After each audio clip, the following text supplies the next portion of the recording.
to the curve, where ideas take flight. Blending tech and teaching, sparking insight.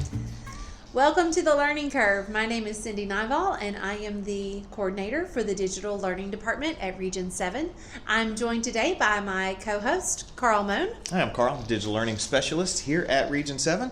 And today we're talking about something that Cindy is really excited about, gamification, how to gamify your learning. Yes. Gamification, it has a special place in my heart because I remember being in the classroom and trying to get these kids engaged. And I loved my kids, and I wanted them to be happy and joyful and learning while they were at school. And so I often leaned on gamification. But I'll say that now in this stage of life, I think about it with even my own children. When they come home from school, they're playing some game of some kind. They could be outside trying to survive, like they're in the Dust Bowl in the 30s.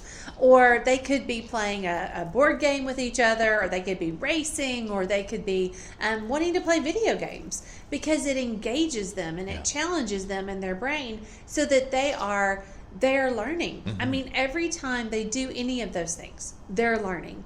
And what I found is if they're not playing a game, they're probably in trouble, or they're fighting, or they're, doing something that they're not supposed to be. So I'm all about games, and I'll say from the lens of a teacher and from the lens of a parent, I think gamification has an important place in what we do. Absolutely. I think when you just think about games, when you think about on the base level, just the competitive nature where you just want to win, you want to, or you want to score more, or whatever it might be.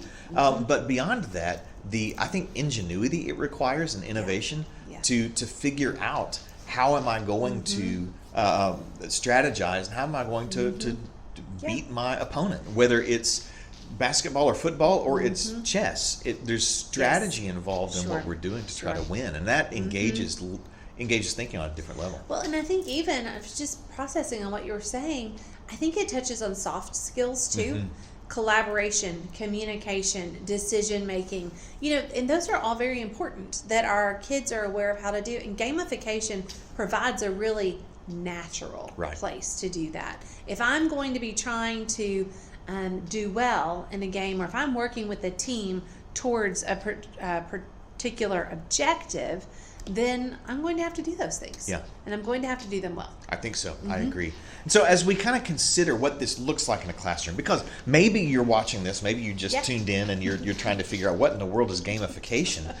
Is that just playing games all the time, or how do I turn my lessons into games, and how much more work is this going to require of me?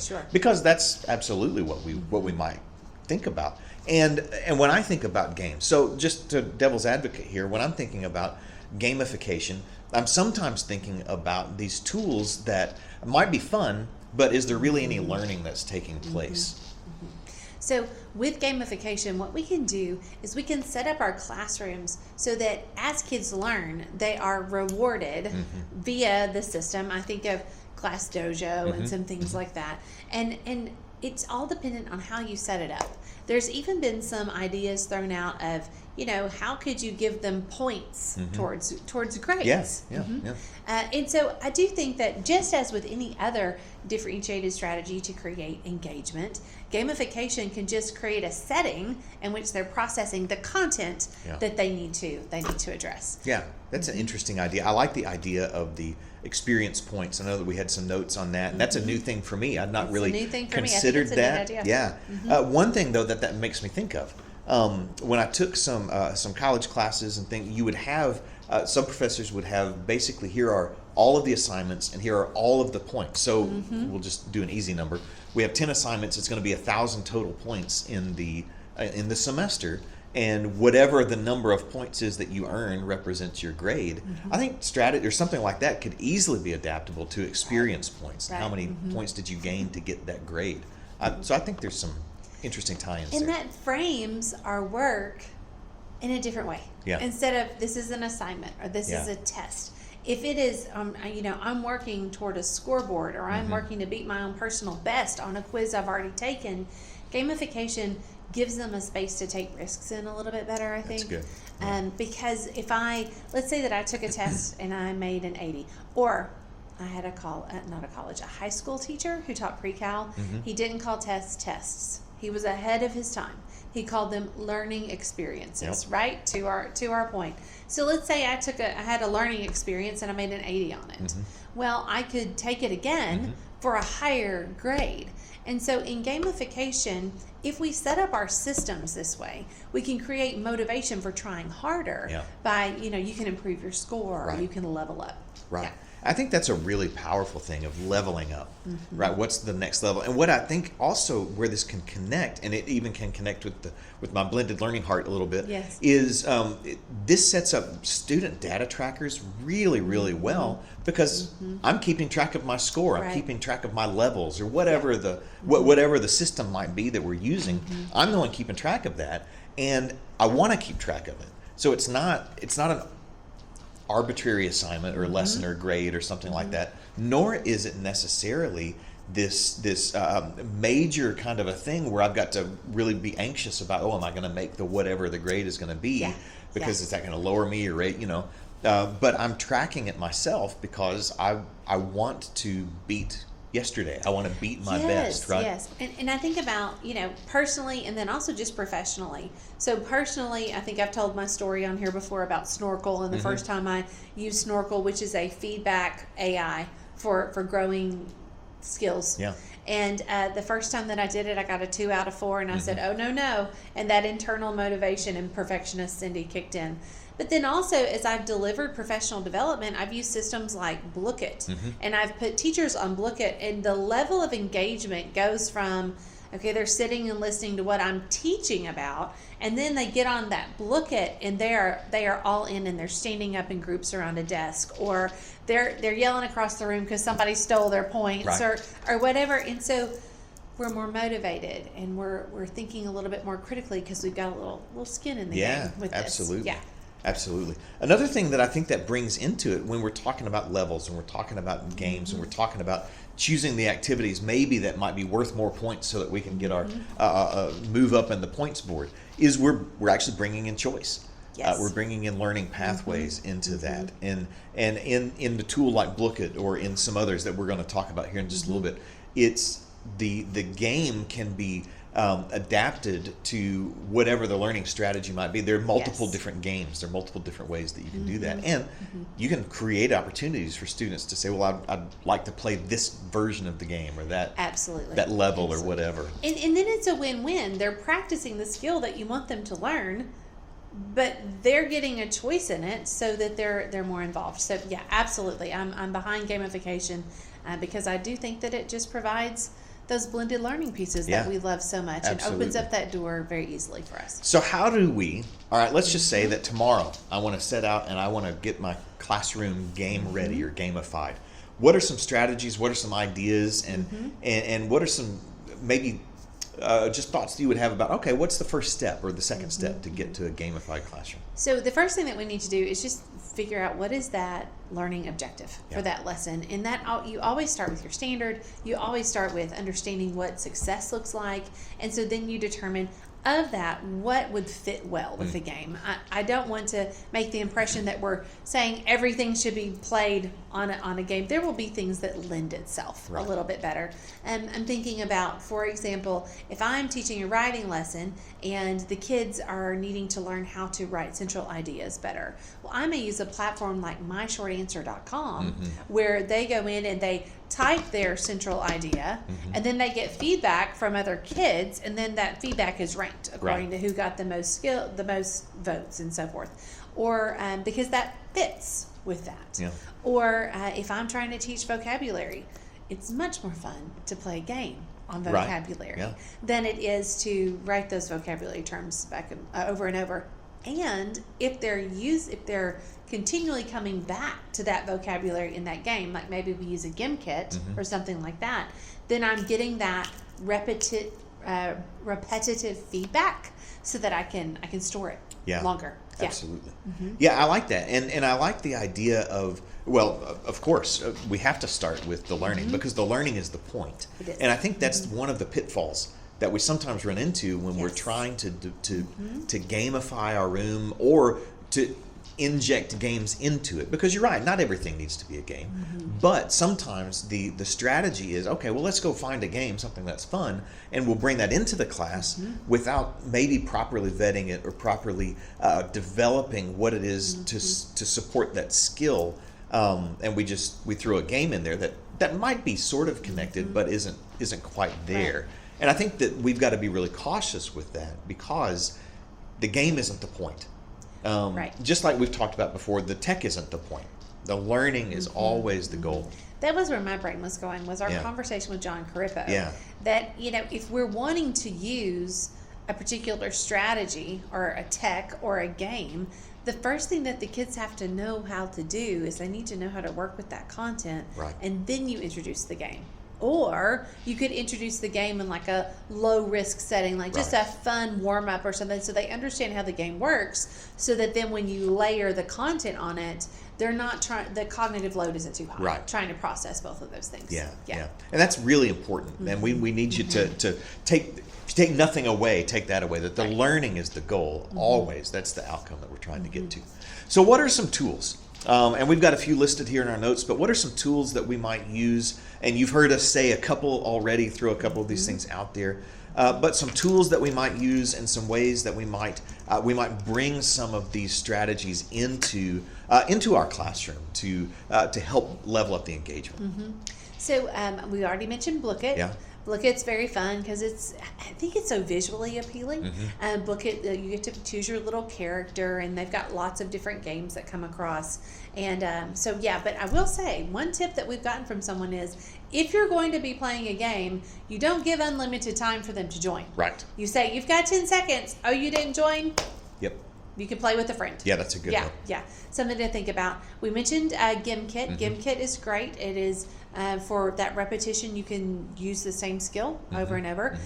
What used to be known as Quizizz, now called Wayground. That's another opportunity to let the kids play and gamify what's going on. There's other things we've always heard of. Kahoots. You know, Kahoots have been very popular. And even today we were playing with a new one called Mission IO. It looks really neat. But there's so many options out there. Yeah, there really are. And what's fun about these is and a couple of these, like Gimkit and Blooket, I think in particular, is not only are you playing a game and reinforcing the skills and learning the skills, but it's interactive and collaborative as the whole class. Yes. And all of them are to a degree, but those. One of them, and I don't remember which one. You can take somebody's points, or you can Blooket, or you can freeze them, or you can, much fun. So it brings another layer that just adds to that competitiveness, and that's not a learning thing. That's just a classroom collaboration thing, but it still is fun. Yeah, I think about in planning to use games. I think about something that he was my pastor growing up, and then he was my speech professor in college. And he said that the human brain, the adult human brain, can only process about 15 minutes of talking at a time, and then it's got to do something. Yeah. The analogy for kids would be, think of their age, and that's about as much as they can take. Yeah. So if you're working with second graders, they can take about 7 minutes of information, and then they have to do something. So if we work that into the gradual release model, then we're modeling and we're thinking aloud, and then we shoot them over to a game to apply it. And so that's how I would structure the use of these. Look at, in your lesson, what is it that you're teaching? Where could you insert activity or game to increase engagement and allow them to apply that learning quickly, so that it's now moving into long-term storage, so that then you can teach a little more, right? And add a little bit more to it. Yeah, I like how you said that. You're learning the information, then you're applying it. Yeah. And the application is so important.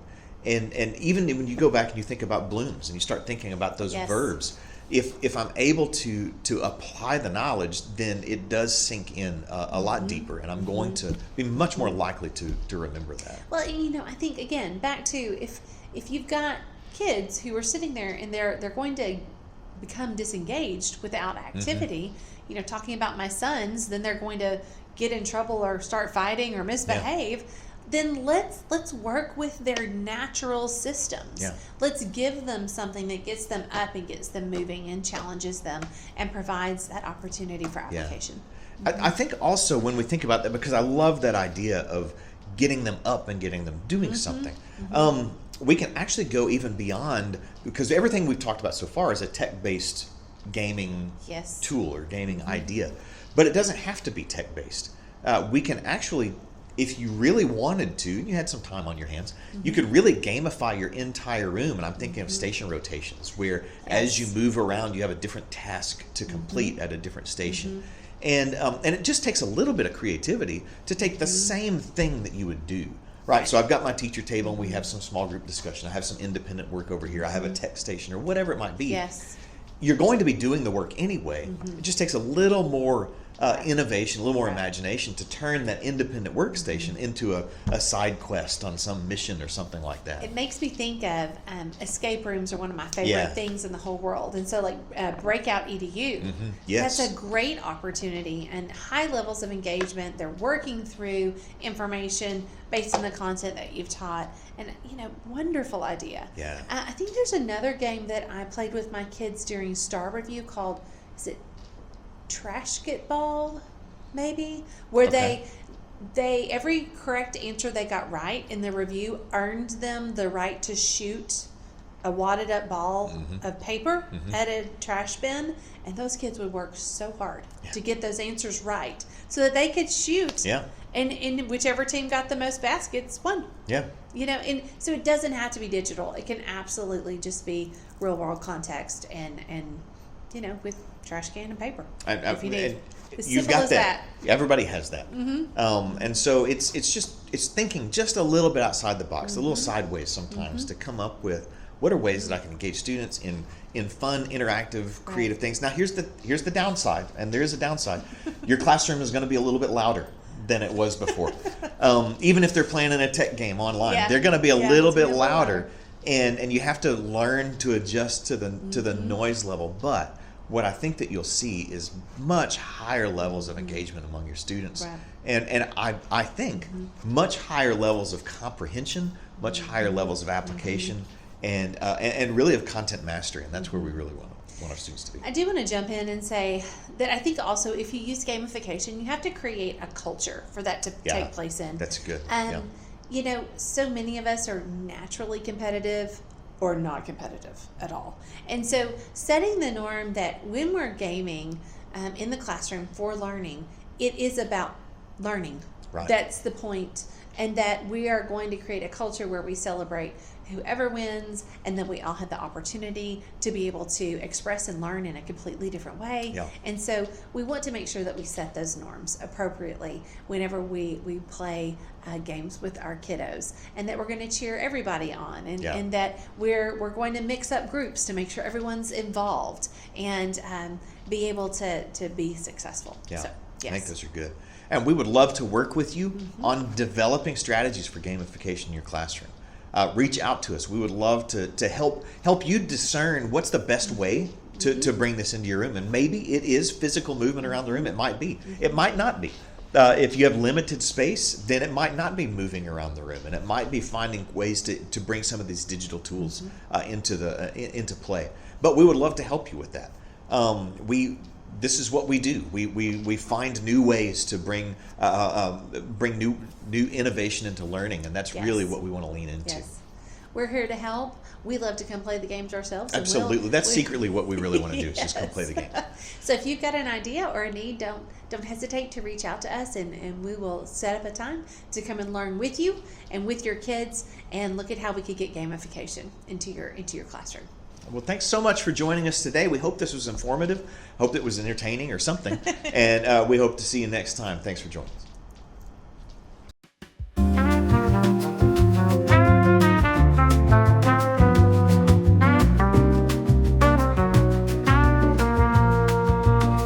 Welcome to the curve, where ideas take flight. Blending tech and teaching, sparking insight. From digital tips to stories untold, we're here to inspire, to break